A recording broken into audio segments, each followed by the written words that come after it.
Bonjour à tous.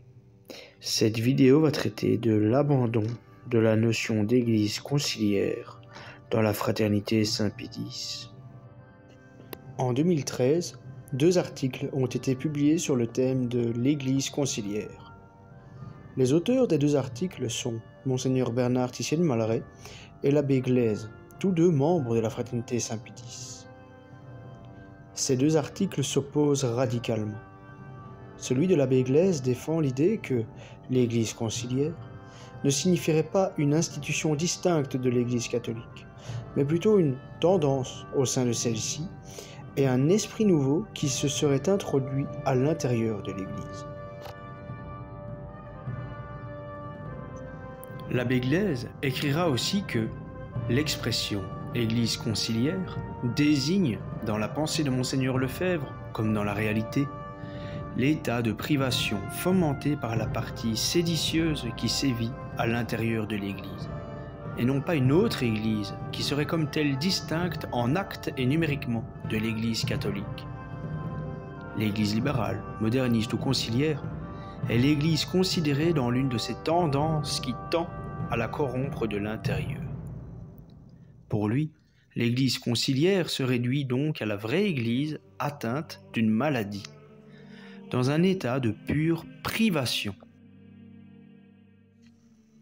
Quant à l'article rédigé par Monseigneur Tissier de Malray, il défend l'idée que l'Église conciliaire n'est pas une pure association de victimes. Formellement considérée, l'Église conciliaire est une secte qui occupe l'Église catholique. Elle a ses fauteurs et acteurs organisés. L'Église conciliaire est une réalité sociale, pas seulement un parti, mais une contrefaçon d'église, menée par une secte de dirigeants, une secte ayant son système ou idéologie qui est la forme de cette église conciliaire.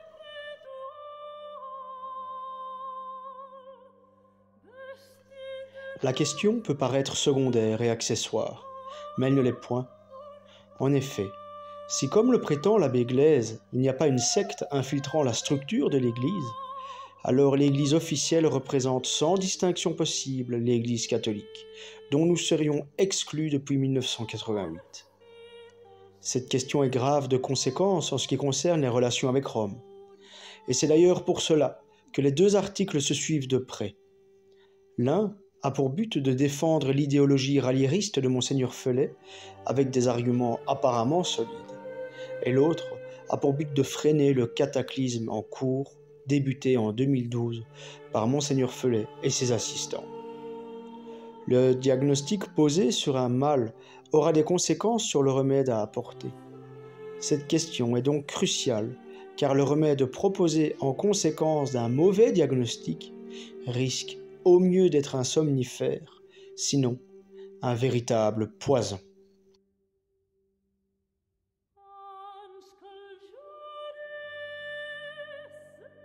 Pour nous, l'article de Monseigneur Tissier de Malray est plus fidèle à la pensée de Monseigneur Lefebvre. Pour justifier nos constatations, nous allons résumer l'article de Monseigneur Tissier en 3 questions qu'il se pose dans celui-ci. De ces 3 questions, nous verrons la pensée de Monseigneur Lefebvre, que défend Monseigneur Tissier de Malray, et l'évolution de pensée de l'abbé Glaise, selon le contexte et la position des supérieurs qu'il désire défendre à tout prix, jusqu'au mépris de leur position passée.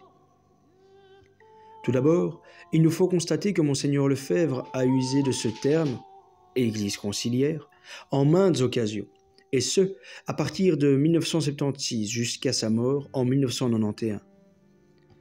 Nous avons choisi quelques citations que nous vous proposons d'écouter de manière chronologique.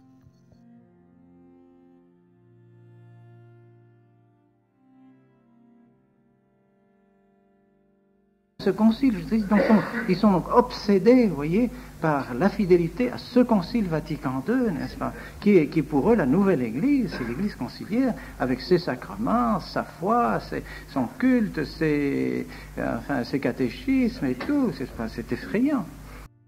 Maintenant, n'est-ce pas, que nous avons affaire à une nouvelle Église, une Église qui a 12 ans. Les gens vont devoir faire un choix. Nous avons fait Nous avons choisi pour l'Église catholique de toujours, nous refusons cette Église conciliaire, cette Église nouvelle. L'intention est toujours de nous faire accepter tout ce que le Concile a fait et tout ce qui s'est fait après le Concile. C'est-à-dire cette nouvelle Église conciliaire, ce n'est pas l'Église catholique, cette Église conciliaire n'est pas l'Église catholique, à cause de son œcuménisme.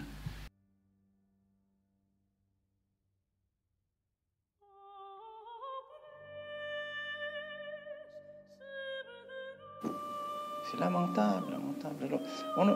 Nous ne pouvons pas admettre ces choses-là. Ça, c'est vraiment l'Église libérale, l'Église conciliaire. On a malheureusement supprimé le sous-diaconat dans le sacrement de l'ordre aujourd'hui, dans l'Église conciliaire. Mais cet ordre est bien nommé explicitement dans le Concile de Trente. Ou bien il retourne dans le rang et il s'aligne complètement sur les réformes de l'Église conciliaire, ou bien il rompt et il nous rejoint.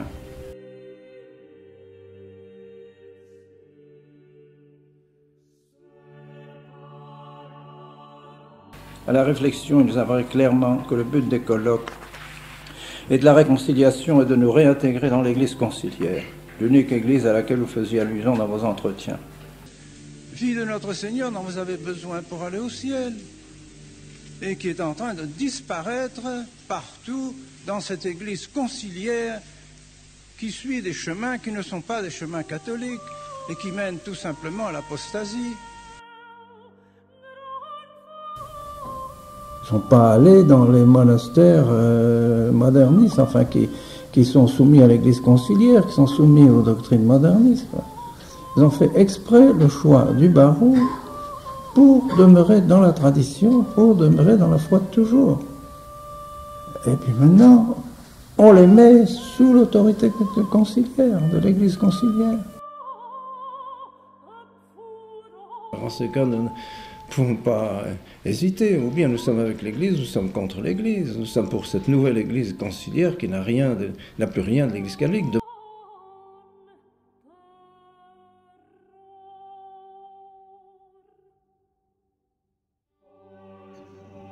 Mais que désignait exactement Monseigneur Lefebvre par ce terme « Église conciliaire » ?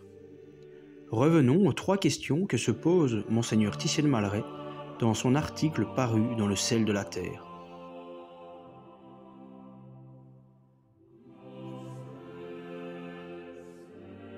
L'Église conciliaire ne serait-elle qu'une infirmité? Serait-elle un simple nom donné à la vraie Église atteinte d'une maladie? Reprenons la position de l'abbé Glaise dans le Courrier de Rome numéro 368. Citation. Mainvielle ajoute que l'Église se trouverait ainsi, au moins provisoirement, dans la situation monstrueuse d'un double corps rattaché à une seule tête, le pape étant simultanément le chef de la vraie Église et soutien de la subversion. L'image ne manque pas d'intérêt, et elle est même ingénieuse. Mais notre imagination trop faible pour soutenir ce regard aura vite fait de passer du monstre hybride à une dualité d'église qui ne correspond pas à la réalité. L'Église, infiltrée par le modernisme, n'est pas un monstre dont les pièces mal cousues menacent à chaque instant de se détacher. C'est un pauvre malade. Elle est le corps mystique de Jésus-Christ, gangréné par la maladie ou ensanglanté par les coups redoublés de la flagellation.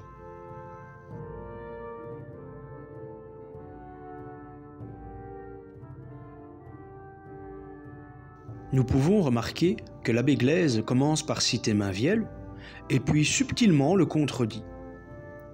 Mainvielle parle de 2 corps, la Sainte Église et ce que nous appelons l'Église conciliaire. Et ensuite, l'abbé Glaise métamorphose les propos de Mainvielle en ne parlant plus de 2 corps, mais d'un seul corps malade. Le travestissement de la pensée de Mainvielle ne se fait qu'en une phrase. Mais le lecteur non conscient du tour de passe-passe devra nécessairement remettre en cause la pensée de Mainviel, pourtant pris comme référence par l'abbé Glaise au début de son exposé. L'abbé Glaise, dans une sorte de malaise intellectuel, écrit dans son article « Sans remettre totalement en cause celle du père Mainviel ». Pourtant, dans les faits, il remet totalement Mainviel en cause.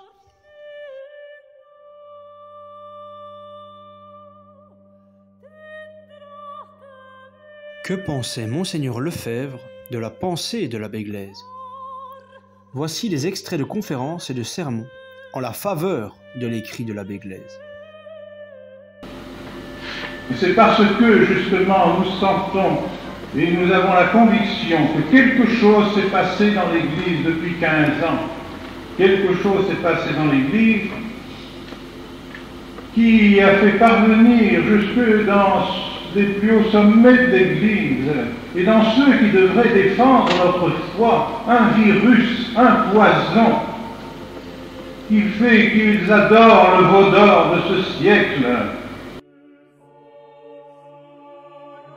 Monseigneur Lefebvre parle donc bien d'un virus, d'une maladie. Cette fois, ce ne sont plus les États catholiques, ce n'est plus la domination d'une puissance athée et socialiste qui domine le monde. Désormais, c'est à l'intérieur même de l'Église que le virus libéral va s'installer et va corrompre l'Église par l'intérieur. Encore une fois, nous pouvons remarquer que Monseigneur Lefebvre parle bien d'un virus, d'une maladie. Écoutons un dernier extrait audio allant dans le sens des propos de l'abbé Glaise. Il y aura cet œcuménisme qui va détruire l'Église de l'intérieur, comme une espèce de sida. Je l'ai dit déjà dans plusieurs de mes prédications, l'Église est aujourd'hui atteinte du sida. C'est vrai, elle n'a plus le sida, n'est-ce pas, paraît-il. Moi, je ne suis pas docteur, médecin, mais il paraît que ça enlève toutes les forces de réaction dans l'organisme contre les différentes maladies qui nous attaquent tous les jours, contre tout ce qui, tous les jours, attaque notre organisme. Le sang et les facultés du corps réagissent contre tout ce qui peut venir détruire notre corps. Eh bien, le sida est une disparition de ce qui fait cette résistance du corps à la maladie. Et alors, le corps se décompose, en quelque sorte, se décompose parce qu'il n'y a plus rien qui résiste. Il n'y a plus de résistance. Mais c'est la même chose, on trouve ça maintenant dans l'Église. Il n'y a plus de résistance à l'erreur, au vice et à toutes les maladies qui se trouvent dans l'Église. Il n'y a plus de résistance. Alors l'Église se corrompt.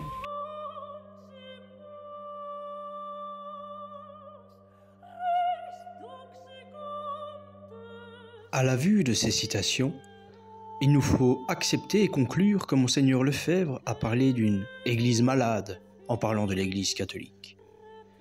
Mais cela confirme-t-il que la pensée de l'abbé Glaise est conforme à celle de l'archevêque? Nous répondons que le fait que l'Église catholique soit malade et atteinte d'un virus ne s'oppose pas au fait qu'une secte, l'Église conciliaire, existe bel et bien et envahit la Sainte Église. Nous dirons même que l'Église catholique peut être malade et faible, car atteinte d'un cancer et envahie par des membres d'une secte ayant la mission de s'attaquer à elle de l'intérieur.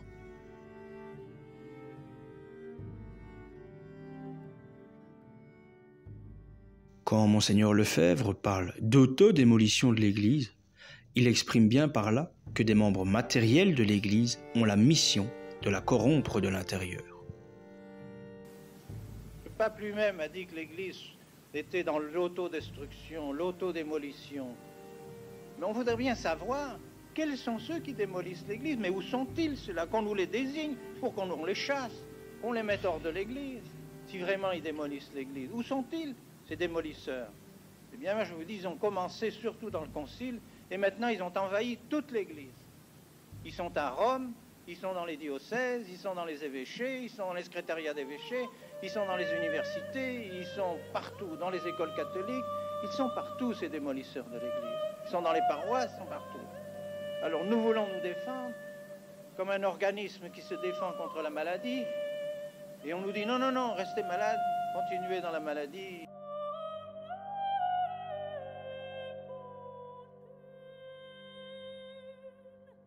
On comprend donc bien que pour Monseigneur Lefebvre, des membres matériels de l'Église catholique sont aussi membres d'un groupe qui l'attaque et la démolit en interne.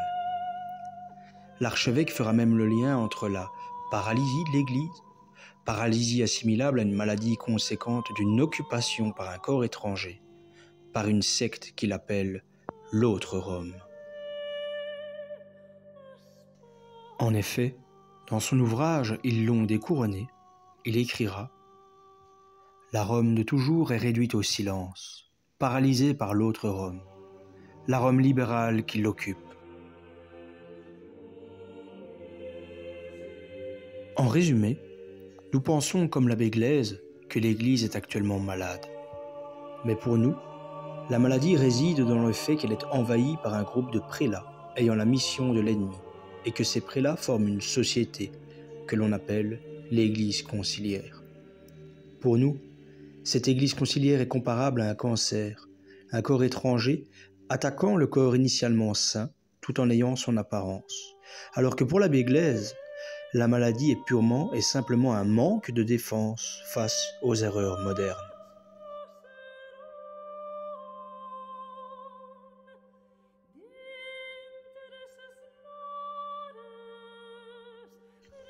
Venons-en à la seconde question. L'Église conciliaire serait-elle un simple esprit, comme le pense l'abbé Glaise, ou une secte ayant pris le mécanisme de l'Église entre sa main, comme le défend Monseigneur Tissé de Malaret? Expliquons la position de l'abbé Glaise. On peut donc parler d'une Église conciliaire pour constater qu'il y a chez les chefs de l'Église et chez un grand nombre des fidèles une orientation ou un esprit étranger à l'Église, mettant obstacle à son bien. Courrier de Rome, numéro 368. Est-ce conforme à Monseigneur Lefebvre et à son enseignement? On peut constater que Monseigneur Lefebvre a bel et bien parlé d'un esprit en parlant de cette Église conciliaire.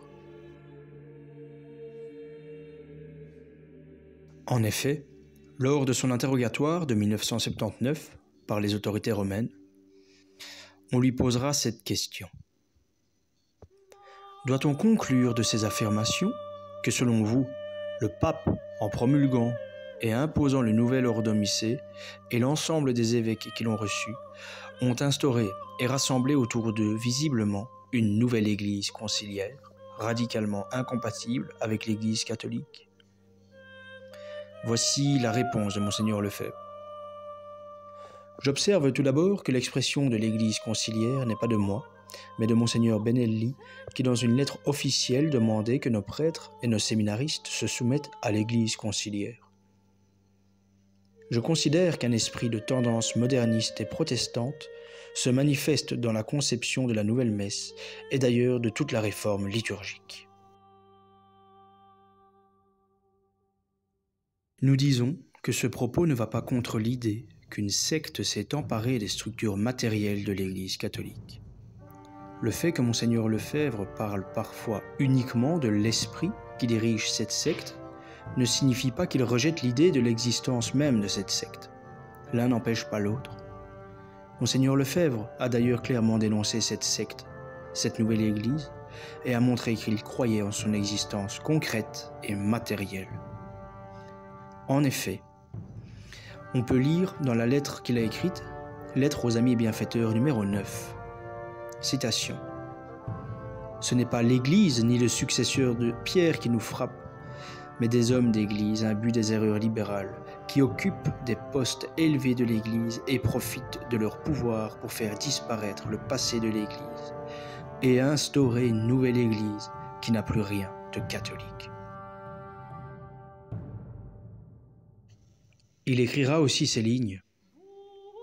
C'est précisément tout notre problème. Nous sommes suspens à divinis par l'Église conciliaire et pour l'Église conciliaire, dont nous ne voulons pas faire partie. Cette Église conciliaire est une Église schismatique, parce qu'elle rompt avec l'Église catholique de toujours. Elle a ses nouveaux dogmes, son nouveau sacerdoce, ses nouvelles institutions, son nouveau culte déjà condamné par l'Église en maints documents officiels et définitifs. Comment un simple esprit pourrait-il avoir des institutions? Ce mot choisi par Monseigneur Lefebvre démontre que pour lui, l'Église conciliaire est une réalité matérielle et concrète, un groupe, une secte.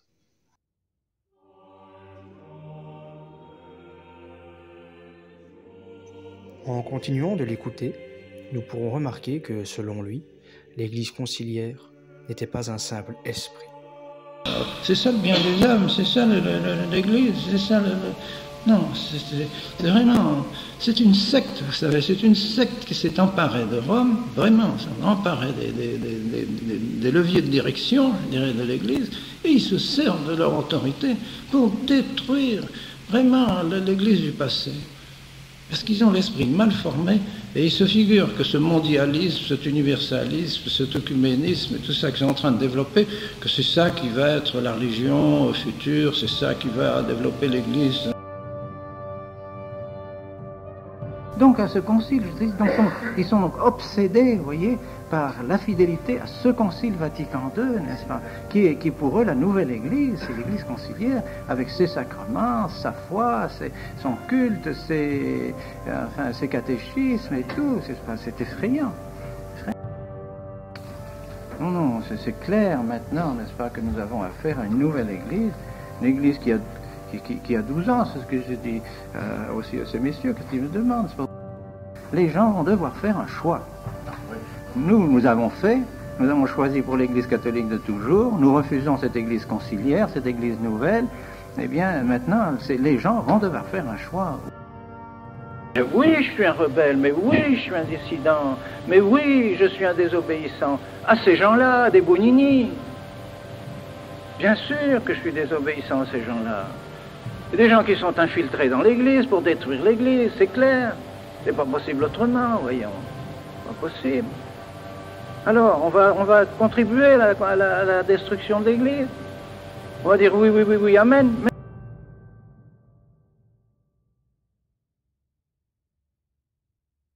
Pour l'abbé Glaise, l'Église conciliaire doit être uniquement considérée abstraitement, alors que Monseigneur Lefebvre et Monseigneur Tissier de Malaret considèrent que l'Église conciliaire est concrète et matérialisée par un groupe, une secte infiltrant le corps mystique, à l'instar d'un cancer tuant le corps initialement sain.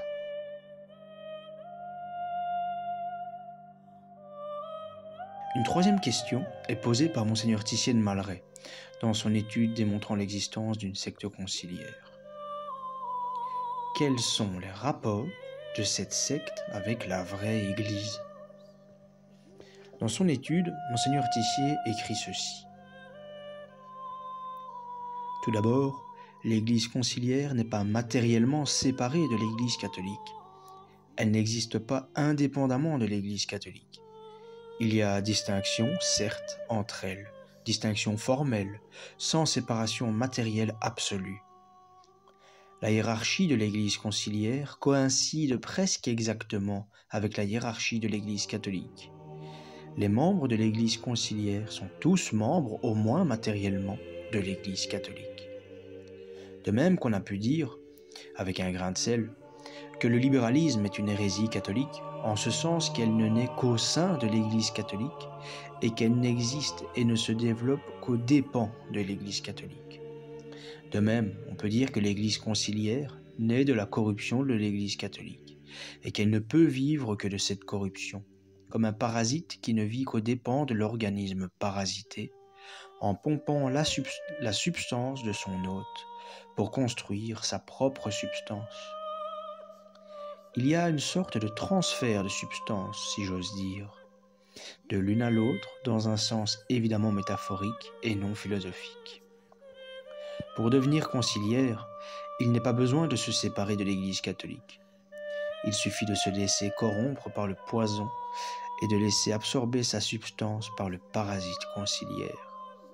Il suffit de pratiquer la messe de la nouvelle religion et d'adhérer formellement ou matériellement à l'œcuménisme libéral qui en est la forme. Un schéma de vulgarisation vous est proposé. Celui-ci nous vient tout droit de l'abbé Chazal, et il nous permet de mieux comprendre l'écrit de Monseigneur Tissier de Malaret.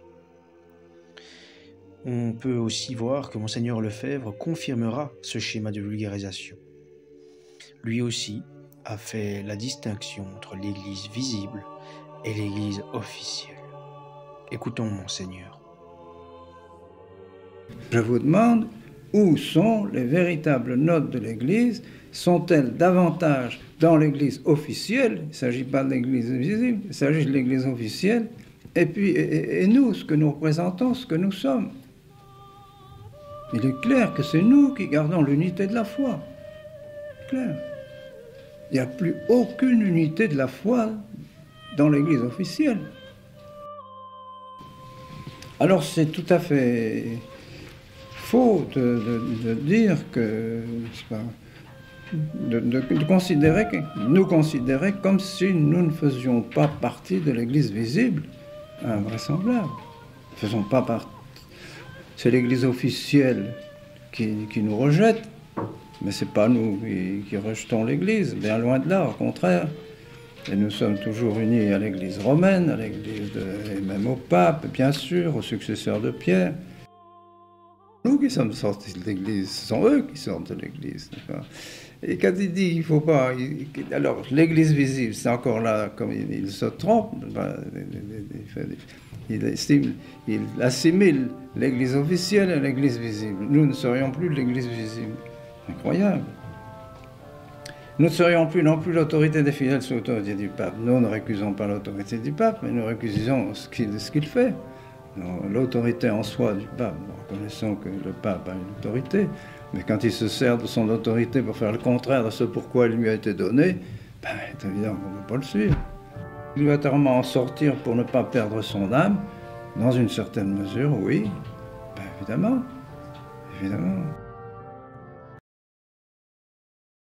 Dans le schéma de vulgarisation, la partie verte, qui est une partie de l'Église officielle, est justement ce qu'on appelle l'Église conciliaire.